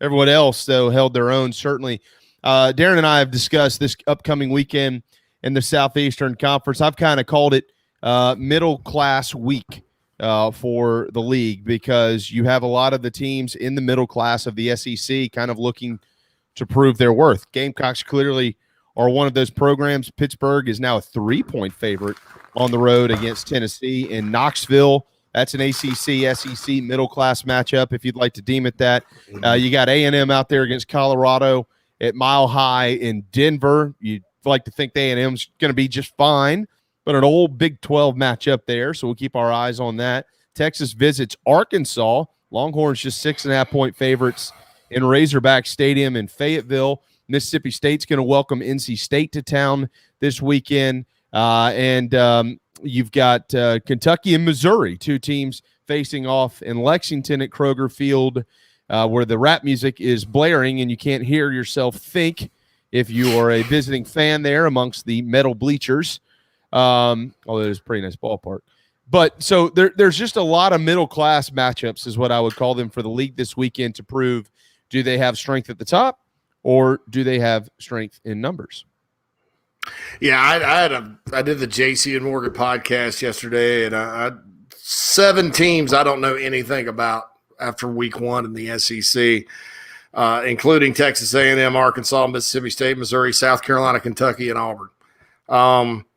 They all played dog poo, with the exception of Mississippi State, which Skip Holtz lost another 1-point game to an SEC team. Man. And Florida played dog poo too, but they have a quarterback controversy now. Ole Miss, we'll see how good Louisville is. Vandy is dog poo. And then I wasn't impressed with Tennessee. I think Tennessee's going to have to play better this week to beat Pitt. Pitt's a team that doesn't normally beat itself. They'll go in there and play turtle ball and play defense, and all of a sudden Joe Milton has 5 interceptions and everybody's upset again in Rocky Top. But I don't know anything about any of these teams. So Missouri and Kentucky, we're going to find out. The 2 darling off-season teams in the East, which normally those teams fall flat on their face. We'll see. And, I liked Kentucky's offense last week a lot, but and really was hopeful Terry Bowden and Rich Rodriguez could will that team to a little better performance, but they are awful. And we'll see this weekend against the Tigers up there in Lexington. Gamecocks, bigger test, obviously. Arkansas, this is a game Arkansas fans have had circled for a long time. Something tells me, though, Texas is going to win, and I'll tell you why, because last week everybody thought the mighty Raging Cajuns were going to go cut the Longhorns. It ended up being a 20-point game. So I think Texas is probably at its best when the other team gets all hyped to play it. A&M, you got to watch the altitude. Yeah. Absolutely. As we all know. And then Mississippi State, NC State's intriguing. You guys know I'm a huge Dave Dorn fan. Yeah, we're aware. Biggest one we know. And he might have the 3rd best team in the league. Just listen, this year, they were impressive against South Florida, but I'll quote a good USF source that I have. Oh boy, we're not very good. Oh, you know what? I think I might I might know who that source is. Yeah. No secrets, but I just picture it in an Australian accent. Guess what? We're not very good. No. If he's Australian, I don't know him. And they weren't. Yeah, man, you're going to a whole other continent. I'm trying to hide my source here, guys. But NC State was impressive. I thought they looked active on the D line. They got some players. But we'll see. Going out there against it's probably besides of course Shane Beamer, probably my favorite coach versus my least favorite coach in Power 5. Squaring off Mike Leach versus Dave Dorn. And so that's a big one too that I'm interested in. But it's going to be a better week. Week 3 is really going to have some fireworks, I think. Oh yeah. Shout out. I got another. Speaking of my friends, got another friend at Alabama State. They get to go play Auburn. I'm going to go out on a limb and say Alabama State will play Auburn closer than Akron did. Okay. So how about that? So did we get any? I mean, I know you say you know nothing about these teams, but we know a little something. I mean, of those, excluding South Carolina, we talked about them a lot. And I want Darren in on this conversation too. I don't know how much, Darren, you saw of the Kentucky game. I was driving. I was actually on the phone with JC while I was headed to Columbia, and he was kind of giving me updates on the what is his name? Levis. Yep. He was kind of giving me some updates here and there. And then I saw, he had a big game in numbers, threw for 367 and 4 touchdowns. But so Kentucky, Auburn, Tennessee, they all played, the schools of the deaf, dumb, and blind, those type programs. I mean, who was at least most impressive regardless of the competition, just based on what we were expecting to see out of those teams? They're all on Carolina's schedule. Yeah, like I said, Kentucky's new offense, and they've got Wan'Dale Robinson that came in from Nebraska, and Ali is a good receiver for them. They got good tight ends. Chris Rodriguez is a stud. That guy runs, the ball really, really well. And their offensive line is allegedly supposed to be really good this year. And then defensively, Rich Rod's got his son out there playing. It's like, youth league ball. Hey, come on, son. Anyway, Rich Rod and Terry Bowden. Terry Bowden still rocks the tie too. If you guys know, it's awesome. Yeah. But anyway, so what I learned about Kentucky is that this new offense they've got is competent. They did go downtown. They've got some pieces in place. I think Will Levis, the Penn State transfer, Darren, has a really big arm. Yeah. Vanderbilt, I learned, was probably a little worse than people thought. And, again, contact of mine, we're not going to be very good this year. I didn't know it was going to be that quite lose by 20 to East Tennessee. They've lost to Middle before. There's no shame in that. The Buccaneers didn't even have a program for like 15 seasons. Mm-hmm. How about anyway, I tossed this out at the beginning of the show, JC. It's the second time since division split in 1978 a SoCon school held an SEC school without a touchdown. The other was Citadel 92 Arkansas. Yeah, that was a 10-3 game. We're actually talking about that today on the message board. They fired Jack Crow the next day in Fayetteville. Yep. The next week they came to Columbia and beat the Gamecocks 45-7. And then Danny Ford was hired as a consultant, ended up getting the job. Weird goings on Arkansas's first year in the league. But, didn't learn much about Missouri, squeaking by the Swamp Donkeys team, sans the Swamp Donkey. That's Jim McElwain, by the way. Yeah, we know who that is. Didn't learn much about Arkansas being behind at the half against Rice. Didn't learn much. Look, I will say this. I learned that A&M, sometimes at times they will play down to their competition. But I'll say this. The Kent State's coach, Sean Lewis, is a heck of a coach. So I can't say I was completely shocked. Given those factors that Kent State was in. I learned absolutely nothing about Auburn other than, Mike Bobo probably has done a good job with Bo Nix because he was 20 for 22. But then again, I don't know, it's Akron Akron may be worse than Eastern Illinois. So I just didn't learn a whole lot other than personnel and stuff. And my hunch is, based on everything, is that Missouri will beat Kentucky this weekend because everybody's going to look at that Kentucky score and the big long passes and all that against, Terry Bowden and his, like he's going to the frat tent. And Rich Rod, I just can't get over that. I'd forgotten they were coaching there. And I turned it on and I'm like, who's that? That guy looks just like Terry Bowden. And then I was like, it is Terry Bowden. And they took the other Louisiana. Anyway, they if you could take Louisiana Tech, Louisiana Lafayette, or Monroe, Monroe. Sometimes when schools make big hires, I say they have caged animal syndrome. They're like, we're just going to go out and get the best coach we can. We don't care. It's sort of like A&M with Jimbo or Saban with Alabama. I think Monroe had caged animal syndrome. Like, we're going to go hire Terry Bowden and Rich Rodriguez. Whatever it takes. Charlie Weiss was unavailable. Charlie Weiss is not walking through that door. But, hey, the offensive coordinator for USF is Charlie Weiss Jr. So, yeah. All right, so back to my point. So everybody's going to look at them blowing away Terry Bowden, and they're going to look at Missouri and say they struggle with the Swamp Donkeys team, the Chippewas. But that's misleading. It's very misleading because it's a first game. And Missouri, I've never been a huge fan of Eli Drinkwitz's offense. I think he's kind of funny. He better win if he keeps that up because some teams are going to run up the score on him. But I think he's funny. He had a good first year. They had a tremendous – not many people outcoach Mark Stoops, right?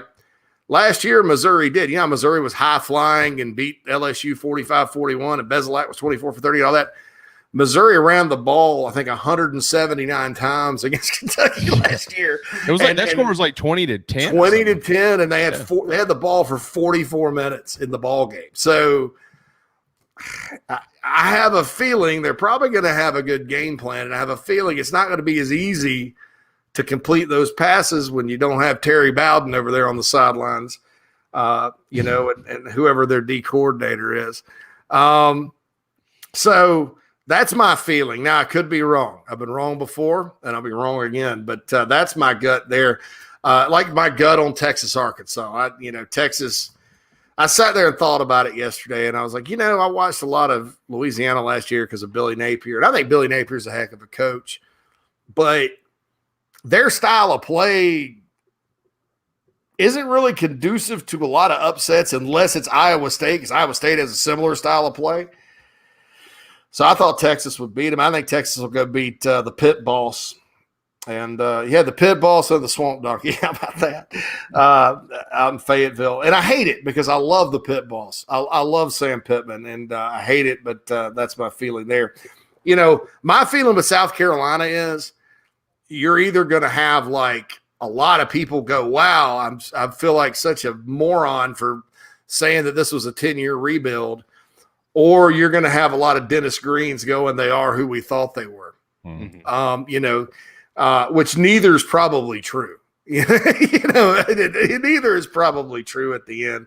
And then A&M, of course, you get the oxygen tanks out and rock and roll. I think I went through all the games. I probably did it twice, guys. I don't even know who does Vanderbilt play this weekend?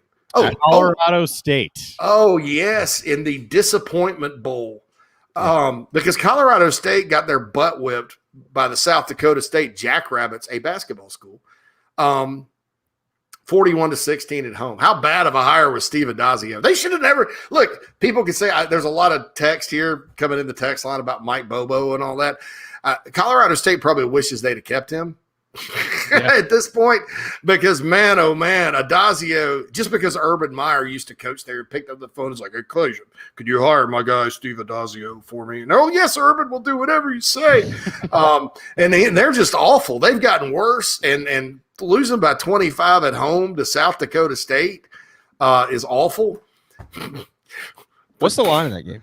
They're 7-point favorites over Vanderbilt, and I threw They're 7-point favorites over Vandy because East Tennessee is probably worse. Yes. I'll say that Josh Pate last night put Vandy +7 on his Ramen Noodle Express. I don't blame Josh because you could probably. Hey, that's an elevation situation. Fort Collins is up there, but you could probably see a scenario where I can't believe I'm saying this. Oh, the Colorado State players are overconfident. And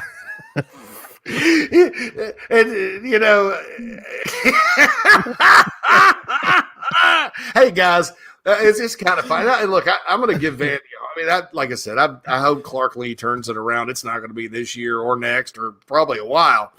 But did anybody think that offense on Saturday night looked anything like the air raid that Cliff Kingsbury used to run at Texas Tech? Yeah. Oh, yeah, because that's who they hired. They hired an NFL guy that was on the Cardinals staff, and he's supposed to come in there and run the air raid. I personally think that's a huge mistake. Vandy needs to be triple option or like something like coastal runs or, go back to what Bobby Johnson did.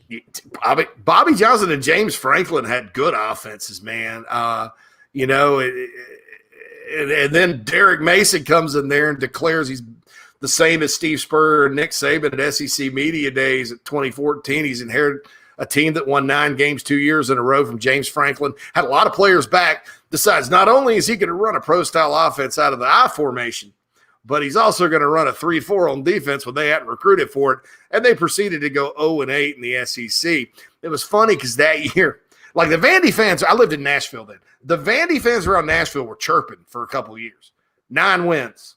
Beat Florida by 17 at the Swamp. Yeah. Vandy. Oh, we got Derek Mason now from Stanford. Great. Super. Oh, he's just the same as Steve Spurrier and Nick Saban. He's the next one. And so they played Ole Miss at the Titan Stadium that year. And Ole Miss, I think that was Freeze's first or second year. So people kind of thought Vandy may win that game, because of personnel and all that. And so Ole Miss, of course, is up 48-0 in the third quarter. And this Vandy fan, you could just tell this guy, he had been just seen some awful football because he's a Vandy fan for life. And he's pissed off, and he takes his beer and he hurls it down the thing at Titan Stadium because they sold beer in the NFL Stadium, There's all these Ole Miss fans going crazy. He's like, "You suck, I'm done." And he left. That was like game 4 of the first year of the Derek Mason era, which was a disaster. And so I wonder if that guy was at Vanderbilt Stadium on Saturday night or if he really did give up at that point. I think about him often. He had a yellow shirt on, the Vandy yellow polo, with a black hat. Gold. Oh, yeah, I'm sorry. Yellow. Gold. Sissy yellow. Easy. Oh, my God, by the way. What an idiot. You don't hear that sissy yellow blue shirt. Oh. You wear purple. You wear purple. Don't call it. How does somebody who wears purple all the time be like, "That's a sissy yellow blue shirt right there"? Now it's a meme. UCLA. So I'm sure you saw on their Twitter header. Yes. To Sissy Blue, a shirt. I mean, it looked nice and sharp. And the tweet just said, "Peep the header." They didn't put a picture. They made you click on their bio to peep their header. And I did. And what's even more funny about that is UCLA historically is one of the softest teams in college football. It is. He was probably right to say that, at the time. I mean, he would know. In that football game, yeah, they weren't soft. Mm-hmm. They were more physical. They were the more physical team than LSU in that football game. People from all around the world. all these different accents you got. That was supposed to be Lou Holtz. I'm not really good at Lou. They're the more physical football team. My son Skip coached against them when he was at Louisiana Tech, and they were soft. See, I'm not good at that one. I'm terrible. But anyway, you roll in there and you talk smack. And then what's bad about it is he lost to UCLA when he was at SC too, and that cost him the full-time job. So UCLA has his number. Well, that's just blue, and it just makes me all weird, and I can't coach. It has magical voodoo power on me. Go Tigers. Do they? They can't run the ball. They ran for 49 yards against LSU. UCLA. It's a little premature, and we try not to be the program that's premature on these type conversations. But sure, what does he what does he need to do to not get fired? Run the ball.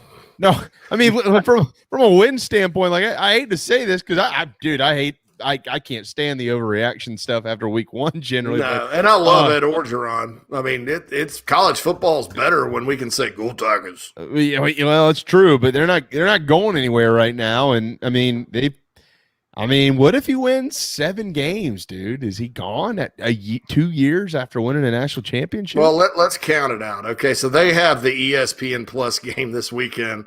Mike Morgan, I think, is calling this one too. He is. And Coach O's son is the quarterback at McNeese State. My son is the quarterback for McNeese State. He threw for like 400 yards last week. McNeese is good. McNeese State is a good program. They lost to a D2. McNeese did? Yeah. Oh. Yeah. Well, they're not good this year. Then they lost to West Florida, the preseason #1 Division II team, and they scored like 40 on it. Oh well. Yeah. Well, I take that back then. That means nothing when you play LSU. so they got them. Then they got Swamp Donkey coming in the next week, Central Michigan. So it gets a little lighter, and then they go play the Pirate in Starkville, and then they got Auburn. And kind of what's funny is, I was on the radio Tuscaloosa today, and they're like, "Oh, he's got these. That Auburn game's going to be big," and I'm like, "That's the height of Alabama arrogance right there." It's like, even though they're Alabama people, I'm like, I don't know that Auburn's, I don't know anything about Auburn after beating Akron like that. That Mississippi State game, though, if they can't run the football and they can't play defense, what makes you think they're winning in Starkville? That's Sissy Maroon and them Sissy Bells. Well, I'm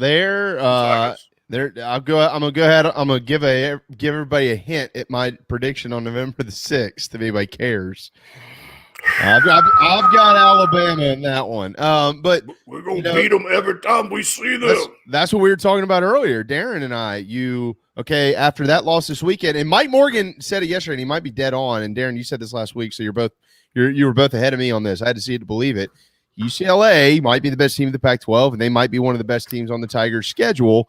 But in saying that, you still have to feel like at Mississippi State, Auburn, at Kentucky, Florida, Ole Miss on the road, at Alabama, A&M, these are all at best toss-up games. These could be cuts, like they could get their butt cut. They play Louisiana Monroe later this year too, so we get to see Terry Bowden on the sideline with his tie. And Rich Rod, so they get Rich Rod's kid and Orgeron's kid on the schedule. But yeah, and I'm going to say this too. I'm not, and Mike said he thought UCLA was the best team in the Pac-12 on the podcast this week. I'm not quite ready to go there yet. I think they're very impressive, but it may end up that way. All I know is this. Anytime you play a West Coast team, unless it's like Southern Cal in their heyday and they're cycling up and they got a bunch of first rounders on defense, and you're an SEC team and you can't run for more than 49 yards, that's a recipe for disaster. And that's, that even the national championship team they ran it enough with Clyde Edwards-Helaire or whatever his name was, the little guy who was good. But, last year they struggled to run it again, except for when they played South Carolina. And, that hurt them. And this year you see the same thing. So, you have to ask yourself, LSU found kind of the secret sauce with Joe Burrow and that national championship team. They were still tough and physical and good on the lines of scrimmage, but they were also finesse on offense. Have they kind of evolved into finesse, dare I say? That's not LSU football. LSU is about big, strong defensive linemen and the run game historically.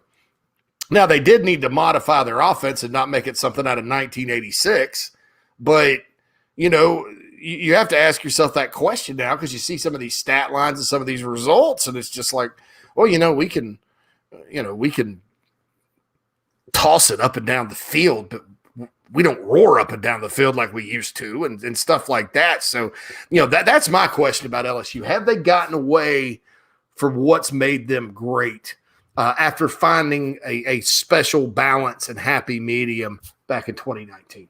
So let me ask you this, because I said earlier in the show, I said I don't know who said it. I don't know where I read it, but I said it's a good thing to just put in the back of your mind for the rest of the year. It was about that season and the questions that were surrounding Orgeron when he was named head coach. It was, is it possible that he just, I don't know if luck is the right word, but lucked into Joe Brady and Burrow and they were awesome and this is more who they are? No, I don't believe that, because I think the guy has proven he can coach, and I think that a lot of the criticism of him is based on his 3 years at Ole Miss, where he, honest to God, just wasn't ready to be a coach. I mean, the guy did a Hummer commercial that was hilarious. He took his shirt off and yelled Ole Miss Wild Boys and threatened to fight anybody that wanted a piece of him that was on the team. And then he tackled the quarterback and caused him to fumble on his way out to the practice field one day. There's a lot of Coach O stories about what he did at Ole Miss. And I just think at the time for that program, it didn't work because his schemes were bad. But he did leave a lot of players for Houston Nutt to win 18 games in 2 years. His two interim gigs, though, both at Southern Cal and LSU, I think have proven the guy can rally the troops and be a head coach. I just think that what's going to get him is going to be, number one, the off-the-field stuff. Or number two, the fact that, every program has a DNA. You can't go to Florida and win games 10-6. They don't like it. You can go to Georgia and win games 10-6 all day long. If you're at LSU and you can't run the football or play defense, they're not going to like it, because since Nick Saban came in 1999, that's been kind of the MO of their program.